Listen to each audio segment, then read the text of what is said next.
Hey everybody, welcome to the Calitraveler podcast show. I'm your host, Paul.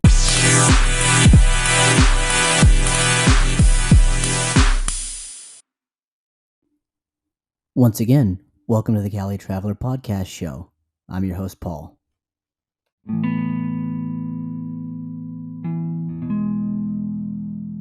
It's a choice that is collectively expressed by an electoral college which determines the winner of elections for president and vice president of the United States. Welcome to episode 7 of the Calitraveler podcast show. Before I get to today's topic, I would like to give a dedication to my grandmother. Today marks 1 year since she passed away. Rest in peace, Grandma.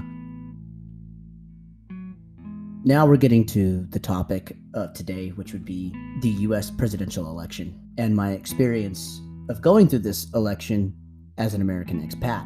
So as you all are aware, I've lived in the Kingdom of Thailand for the past 2 years, been studying. Well, this is the first election I've gone through being outside of the United States. Past couple of weeks, I've had people asking me questions about the elections and how I'm feeling about everything. Well, generally, I'm not somebody who likes to openly talk about his political views or anything like that. I can say that as an American expat living in Thailand during, I don't know if it's the fact that I'm 13,000 kilometers or 7,000 miles away from home, and I don't know what's going to happen. Many of you have asked me questions. Some of them I've answered, some of them I have not answered, because 1, I've been busy, and 2, I've just been extremely stressed out about it that I've just wanted to keep to myself. But I'll tell you guys a little bit of everything that is going on through my mind and what I will expect. I'm sure that all of you, like me, have had your eyes glued to the TV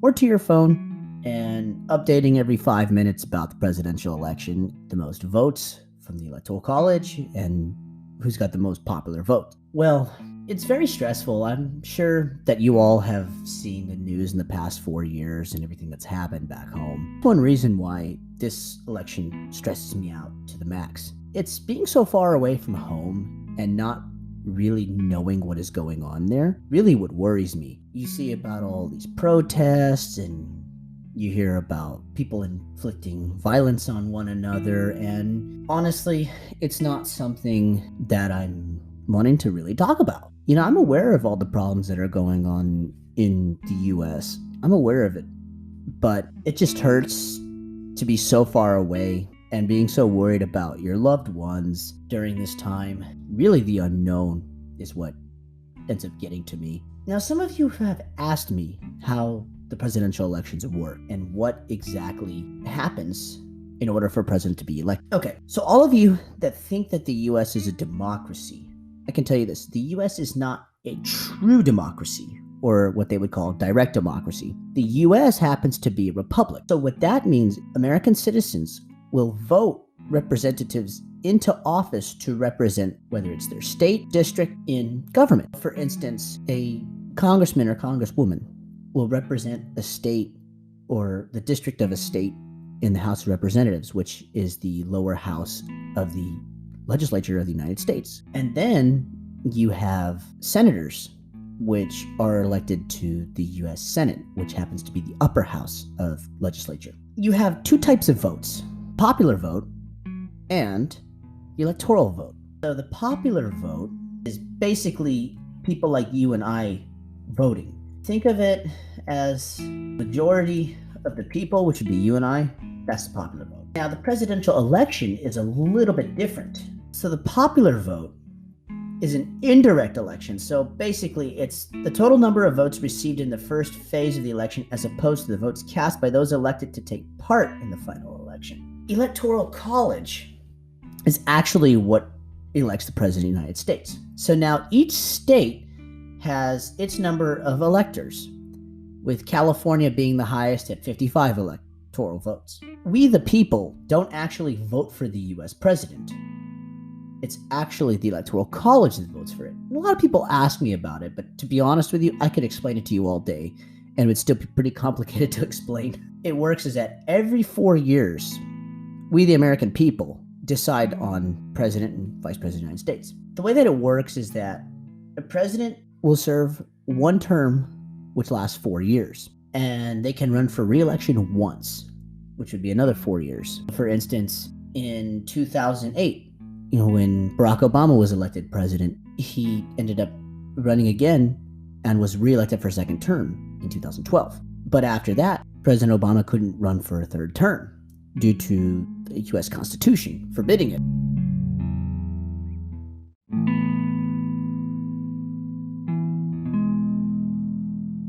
Very grateful that I'm able to share my experiences with you all. Now you're probably asking, how many votes are required to win the presidency? So let's say that the current president receives all the electoral votes in order to claim victory. What will happen is that they will finish their current term, and then on the 20th of January 2021, they would be given the oath that they will faithfully execute the duties of the Oval Office. The Oval Office is the administrative center of the President of the United States. So let's say another situation comes around and the current ends up losing the election. Does that mean that the current president will be kicked out of office? The answer to that is no. So the current president, if they lose their re-election bid, and let's say the opposition is elected, will continue to serve their term in office. And then on the 20th of January, that president will then give up their position in the office, and the president-elect will then be sworn in. Same oath, like I had told you, the situation of the incumbent president. They'll take that oath, and then at 12 o'clock noon in Washington, D.C., the president-elect will then officially become president of the United States, and thus their term will begin. And they'll be in office for 4 years and can run for re-election once, or if they choose not to seek re-election, then the process will begin to have a nominee for that political party's ticket into the White House. You're probably wondering how exactly things will turn out. The answer I can give you is I don't know how it will turn out, because there's still states that are counting their votes. In terms of any potential civil unrest, that always happens in any election given. I think eventually things will calm down. It's just there's so much intensity back home and people are scared because of the unknown. They really don't know what's going on. But as an American expat, it's definitely been the most stressful election that I've dealt with in my life. I certainly hope that things will be okay. I say this to all of my listeners that are from the States. No matter who wins the election, we've got to remember that in the end, we're fellow Americans. We shouldn't let something so petty like politics get in the way of our relationships and our friendships with one another. No matter who wins the election, we the American people, we've got to stick together. Remember, as President Abraham Lincoln said, a house divided cannot stand. Remember those words. So we must remain united. We must love one another. About my experience of the election. So next week, I've got a very special musical guest for you. Zane the Blues Man will be coming on and will be performing an unplugged set. I hope that you all are doing well. Stay safe out there. Thank you for listening to the Calitraveler podcast show. Podcast can be heard weekly on my YouTube channel, so subscribe to Calitraveler 93, as well as liking my Facebook page, Calitraveler 93, and the podcast will be available on Spotify and other platforms.